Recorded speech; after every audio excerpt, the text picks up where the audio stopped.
بچہ دیکھیے آپ کے والدین کے نا عمل کو دیکھتا ہے، ایک ایک چیز وہ آبزرو کر رہا ہوتا ہے، وہ زبانی واضح و نصیحت نہیں سنتا، وہ حتیٰ کہ جو ایکشنز کر رہے ہوتے ہیں اس کی بھی کاپی کرنے کی کوشش کرتا ہے، چاہے وہ کتنا ہی چھوٹا کیوں نہ ہو. تو اچھا دیکھیے بڑے لوگوں کا یہ بھی یہی حال ہوتا ہے. جب بھی یہی وجہ ہے کہ پیغمبر اسلام نے صلی اللہ علیہ وسلم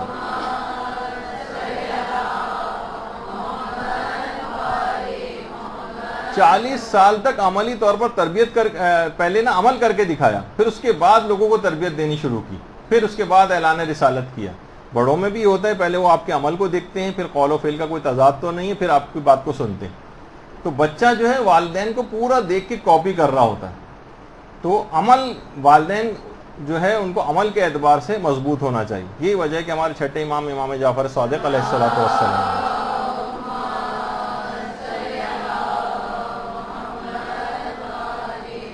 اور مختلف الگ الگ الفاظ میں بھی آئیے کونوا داعۃ الناس الی اللہ بغیر السنتکم، کہ دیکھو زبان کو مت ہلاؤ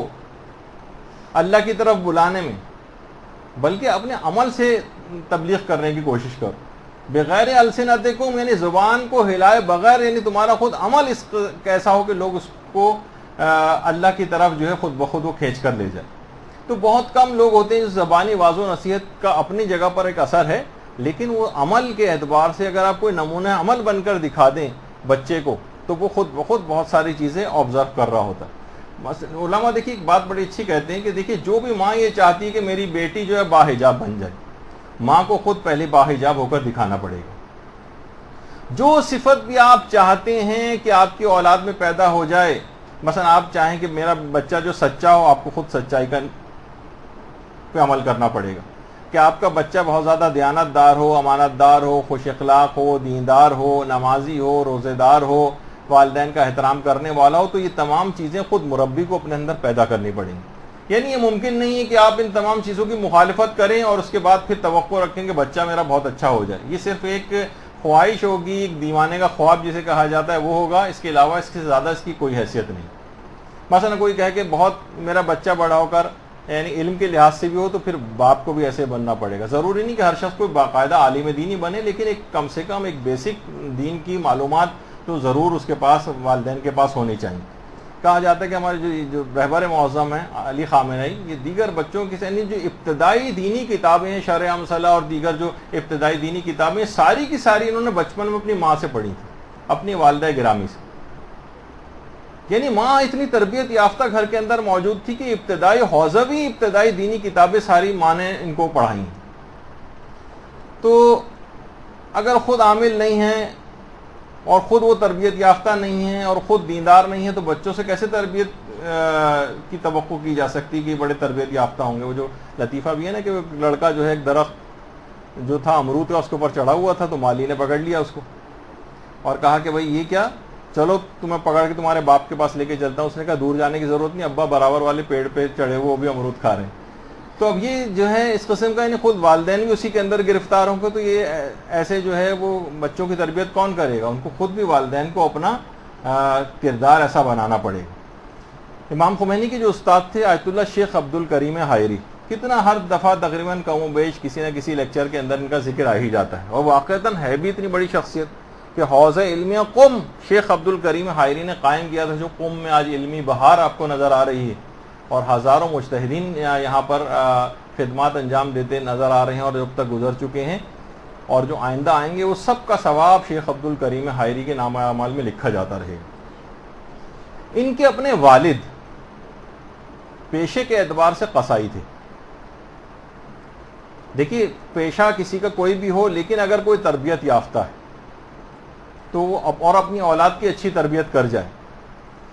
اچھا ان کے والد ابتدا میں لاولد تھے اور کوئی اولاد نہیں ہو رہی تھی. 15 سال یہاں تک کہ گزر گئے اور ان کی بیوی جو تھیں وہ بانجھ تھیں. انہوں نے کہا کہ میں آپ کے لیے خود زوجہ تلاش کروں گی. ماں بھی تربیت یافتہ، عام جھمیلوں کے اندر پڑنے والی نہیں ہے، وہ بھی چاہتی ہیں کہ کوئی ایسے بہرحال ایک آگے بڑھ جائے معاملہ اور اولاد پیدا ہو جائے، کسی بھی ذریعے سے ہو تو ہم اس کی سب مل کر اس کی تربیت کریں. کہا کہ میں خود بیوی تلاش کروں گی آپ کے لیے کوئی دوسری زوجہ، یہاں تک کہ انہوں نے ایک بیوہ عورت تلاش کی جس کی 3 سالہ بچی تھی۔ بہرحال نکاح ہوا شیخ عبد الکریم حائری سے، اور اس کے بعد جب شادی والے دن اس بچی کو جب ماں سے جدا کیا گیا تو بچی اس قدر روئی کہ اتنے رحم دل اور اخلاق کریمہ سے آراستہ جو شیخ عبد الکریم حائری کے جو والد گرامی تھے وہ برداشت نہیں کر سکے، اور اس عورت کو مہر دے کر رخصت کیا کہ کہا میں اس بچی کو ماں سے جدا نہیں کر سکتا، اگر پروردگار نے مجھے اولاد دینی ہے تو میری اسی بیوی سے مجھ کو دے دے، ورنہ میں کم سے کم یہ ظلم نہیں کروں گا۔ ظاہر تربیت یافتہ۔ اور اس کے بعد پہلے ہی سال اس واقعے کے شیخ عبد الکریم حائری کی 15 سال بعد انہی زوجہ کے ذریعے ولادت ہو گئی،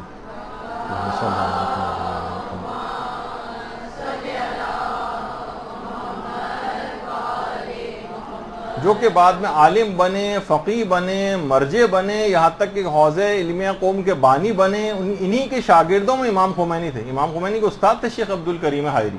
اور پھر خود امام خمینی نے جو انقلاب برپا کیا اور اس کے بعد پوری دنیا کے اندر جس اعتبار سے اسلام پھیلا، ان سب کا بھی ثواب کا باعث جو شیخ عبد الکریم حائری، جن کے والد قصائی تھے لیکن تربیت یافتہ ماں اور باپ نے اس کے نتیجے میں کیسا فرزند پیدا ہوا، فرزند کی پھر ایسی تربیت کی کہ اتنے بڑے مرتبے کے اوپر جو ہے فائز ہوا۔ تو دیکھیے اس طرح سے یہ بات آگے بڑھتی ہے۔ بڑے لوگوں کا بچپن بھی بڑا ہوتا ہے، ان کے پیچھے اگر آپ جائیں ذرا تحقیقات کریں تو وہ عام افراد کی طرح سے لاپرواہ، لاؤبالی یا غیر شائستہ اخلاق کے حامل نہیں ہوتے، اور یہ سب کچھ تربیت کی وجہ سے ہوتا ہے۔ یہی وجہ ہے کہ آیت اللہ حسین بروجردی یہ جب نجف میں پڑھ رہے تھے تو ان کے والد نے بہانے سے ان کو بروجرد بلوایا کیونکہ شادی پر تیار نہیں ہوتے تھے۔ بہرحال جب آئے تو ان کے والد نے کہا کہ بھائی اب تمہاری شادی کرنا ہے، اس وجہ سے ہم نے تمہیں بہانے سے یہاں پر بلوایا ہے۔ کہا کہ بابا اب مجھے یہ لگتا ہے میں تو علم میں بہت بلند مقام حاصل کرنا چاہتا تھا، لیکن مجھے لگتا ہے کہ اب اپنی اس خواہش کو مجھے خیر آباد کہنا پڑے گا، کیونکہ شادی کے بعد اتنے جھمیلوں میں انسان گرفتار ہو جاتا ہے کہ پھر میں کسی علمی بڑے مقام کو حاصل نہیں کر سکتا۔ کہا کہ نہیں بیٹا، خدا پر بھروسہ کرو، ہم نے تمہارے لیے ایسی تربیت یافتہ شریک حیات تلاش کی جو علم و اخلاق سے بھرپور ہے۔ شادی ہوئی اور اس کے بعد ایسی علمی ترقی آیت اللہ حسین بروجردی کی ہوئی کہ جہان تشیع کے مرجع بن گئے۔ تو یہ کیا ہوا، یعنی انتخاب جو ایسا ہوا اس آنے والے بچوں کے اعتبار سے، اور خود والدین بھی اس طرف متوجہ تھے، انہوں نے اپنی بہو کا انتخاب بھی اسی طرح سے کر کے لے کر آئے تاکہ اس کے بعد جو نسل پیدا ہو اور اس کے بعد جو بھی آگے معاملہ چلے گا اس سے دیکھیں پورے جہان تشیع کی ایک لحاظ سے تربیت کرنے والا آیت اللہ محمد حسین بروجردی پیدا ہو گیا۔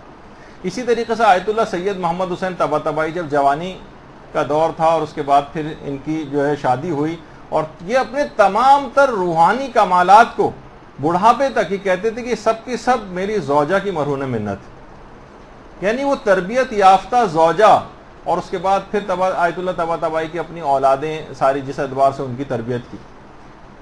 اور اسی طرح سے خانم خدیجہ ثقفی جو امام خمینی کی زوجہ محترمہ، یہ خود ان کی اگر آپ سیرت کو دیکھیں کس طرح سے انہوں نے مشقتوں والا دور گزارا ہے، اپنے اولادوں کے کس طریقے سے تربیت کی کہ سارے کے سارے عالم بنے، بڑے بہت بڑے علمی مقام تک پہنچے۔ خاص طور پر مصطفیٰ خمینی تو خود شہید کر دیے گئے، ورنہ بہت بڑے علمی مقام حتیٰ کہ مرجعیت تک بھی وہ پہنچ سکتے تھے، اور جس اعتبار سے ان کی تفسیر تھی، بہت سے معاملات میں کہا جاتا ہے کہ وہ تفسیر آج کل تو آیت اللہ طباطبائی کی تفسیر المیزان ہے، لیکن ان کی تفسیر شاید سب سے اوپر نکل جاتی۔ لیکن بہرحال تو یہ سب ان ماؤں کی وجہ سے یہ تمام چیزیں ہوئیں کہ ان سب کی اولادیں اتنی باکمال جو ہیں وہ بنی۔ تو اور یہی علماء کہتے ہیں کہ بہت سے عرفاء انہوں نے عرفان کے 100 درجات یا جو عرفان کی جو 100 سالہ جو طویل سفر جو طے ہوتا مشقتوں کے ذریعے، وہ صالح زوجہ کے ذریعے فقط ایک رات میں انہوں نے جو ہے طے کیا۔ یعنی بعض اوقات اس کے بعد انسان کے لیے اتنی آسانی ہو جاتی ہے اگر کوئی صالح شریک حیات، کوئی بہترین نیکوکار اس کو مل جائے، تاکہ اس کے بعد آنے والی نسلوں کے لیے بہت تربیتی امور بہت آسان ہو جاتے ہیں، اور بہترین اولاد اس کے نتیجے میں تربیت یافتہ پیدا ہوتی ہے۔ تو بہرحال دیکھیے تربیت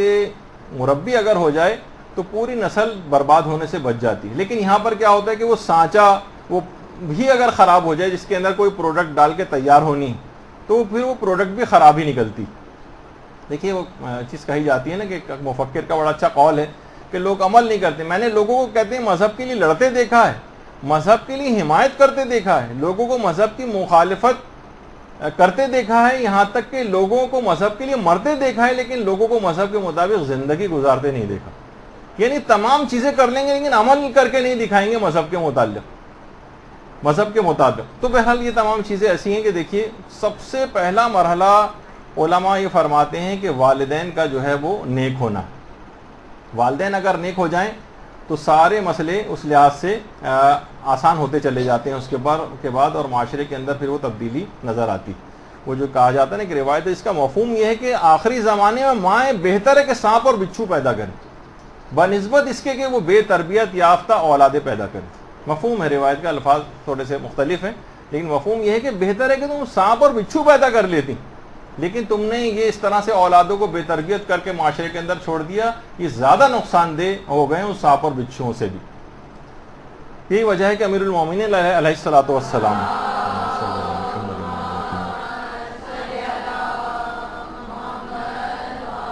افسوس کرتے تھے باقاعدہ کہ مائیں آج کل مالک اشتر جیسے لوگ پیدا کرنے سے قاصر ہیں. ماؤں کو مخاطب کر کے کہا ہے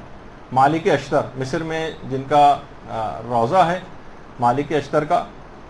اور یہ ان کی قبر مبارک ہے مالک اشتر کی، جن کے متعلق امیر المومنین کہتے تھے کہ اللہم صلی اللہ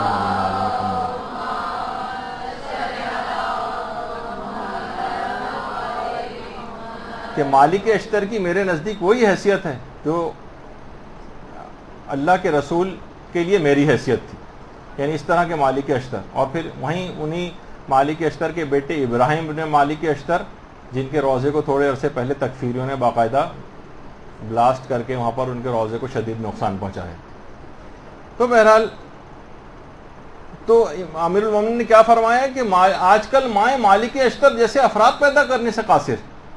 یعنی تربیت یافتہ ماؤں کی کمی ہو گئی. ماؤں کی کمی، ماؤں کے اندر کوئی جو کمزوری ہوتی ہے. محمد حنفیہ بار بار جاتے تھے اور حملہ کرتے تھے اور ناکام واپس آتے تھے تو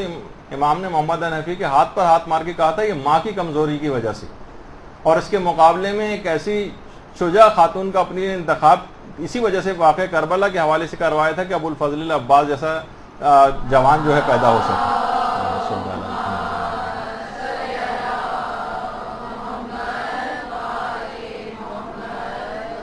اور امام نے تربیت یافتہ ماؤں پر باقاعدہ فخر کیا ہے. نہیں کہتے تھے امام کہ میں تمہاری بیعت اس وجہ سے نہیں کر سکتا کیونکہ ہم نے پاکیزہ گودوں میں پرورش پائی. دیکھیے کہا جاتا ہے نا کہ بچہ سب سے زیادہ ماں کا اثر جو ہے وہ قبول کرتا ہے، وہ سب سے زیادہ ماں کے ساتھ رہتا ہے، ماں کو زیادہ فوکس کرتا ہے. باپ کی الگ ذمہ داریاں ہیں لیکن وہ بھی ساتھ ساتھ ہی ہیں. جب بھی ہم وہ پڑھتے ہیں نا زیارات کے اندر بھی وَأَشْهَدُ أَنَّكَ كُنْتَ نُورًا فِي الْأَصْلَابِ الشَّامِخَةِ وَالْأَرْحَامِ الْمُطَهَّرَةِ. یعنی اکثر زیارات کے اندر یہ معنی اور مفہوم ملتے ہیں کہ آئمہ کا جو نور تھا وہ پاکیزہ صلبوں سے ارحام مطہرہ میں منتقل ہوا ہے، یعنی باپ کے لحاظ سے پاکیزہ صلب اور ماں کے پاکیزہ رحم. اور باقاعدہ امام نے اپنے ان کے اوپر فخر بھی کیا ہے، اپنے والدین کے اوپر، یعنی وہ تربیت یافتہ والدین اور اپنی ماؤں کے اوپر جو ہے فخر کیا ہے. جس طریقے سے کہا جاتا ہے نا کہ جو کہ زہیر ابن قین، ان کی قسمت ان کی تربیت یافتہ بیوی کی وجہ سے تبدیل ہوئی اور پلٹ گئی، ورنہ یعنی گویا سعادت ابدی کی طرف جو آئے ہیں، ابدی شقاوت سے سعادت ابدی کی طرف آئیں. زہیر ابن قین ابتدا میں امام حسین علیہ السلام کی اتنی معرفت نہیں تھی،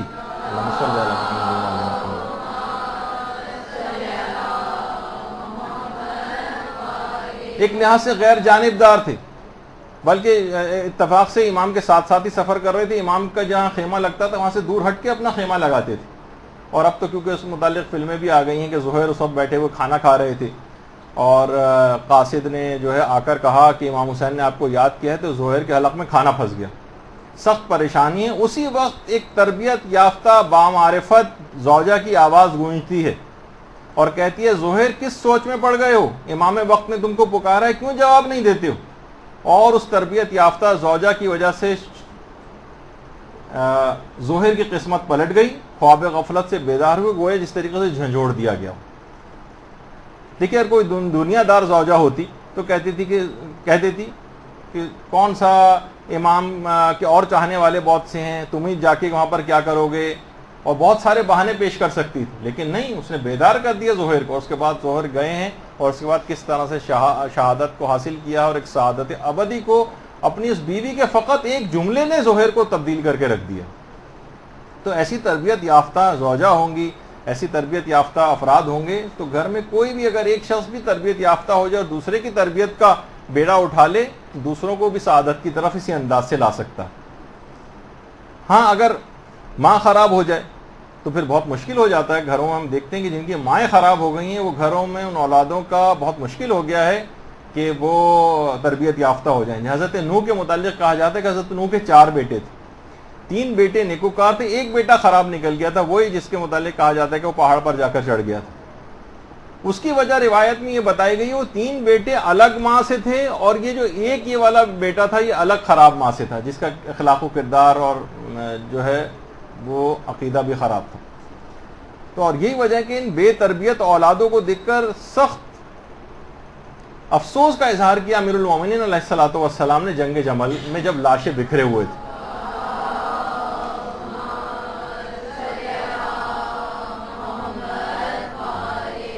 ان بکھرے ہوئے لاشوں میں جو جنگ جمل کے میدان میں بکھرے ہوئے تھے، مولا اس میدان میں بیٹھ کر لاشوں کے پاس بہت روئے ہیں۔ کہا جاتا ہے کہ تاریخ انسانیت میں کسی فاتح جرنیل کو فتح کے بعد آج تک کبھی کسی نے روتے نہیں دیکھا۔ اور امام فرماتے تھے کہ یہ لوگ روزے رکھتے تھے، یہ نمازیں پڑھتے تھے، یہ کس انداز سے جہنم میں چلے گئے۔ یعنی دیکھیے بے تربیت یافتہ اولاد جہنم میں جاتی، یعنی مائیں اگر ان کی صحیح طور پر تربیت کرتی اور محبت اہل بیت کو ان کے اندر منتقل کرتی اور یہ اپنے امام کی معرفت رکھتے اور اپنے امام کی اطاعت کرتے، ان کے احکام کی خلاف ورزی نہ کرتے، تو یہ کبھی جہنم میں نہیں جاتے۔ برحمتك يا أرحم الراحمين وصلى الله على محمد وآله